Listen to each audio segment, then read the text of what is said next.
तो नमस्ते भाई लोगों। तो चलिए प्रमोद भैया का बहुत ही ब्लास्ट लेवल का सॉन्ग का अपडेट लेकर आ चुका हूं, जो कि आप लोगों ने स्क्रीन पर पोस्टर देख सकते हैं।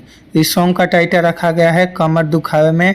और तो आप लोग जो भी सुनना चाहते हैं आप लोग जाइए सर्च मारिए, ये सॉन्ग रिलीज हो चुका है, आप लोग आसानी से सुन सकते हैं।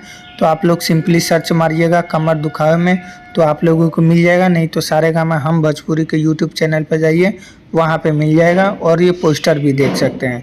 तो जो भी हमारे चैनल पर नए हैं आप लोग चैनल को भी सब्सक्राइब कर लीजिएगा, क्योंकि और भी सॉन्ग आने वाले हैं, जैसे कि चैता सॉन्ग आने वाले हैं प्रमोद भैया का। तो मैं उसका अपडेट बताने वाला हूँ इसी चैनल पे। तो आप लोग हमारे साथ बने रहिए, जुड़े रहिए।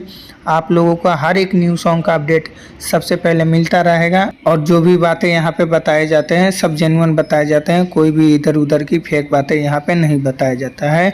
तो आप लोग हमारे चैनल पर जुड़ सकते हैं, ऐसे आप ही लोगों का फ़ायदा है। हर एक न्यू सॉन्ग का अपडेट आपको टाइम टू टाइम मिलता रहेगा। तो आप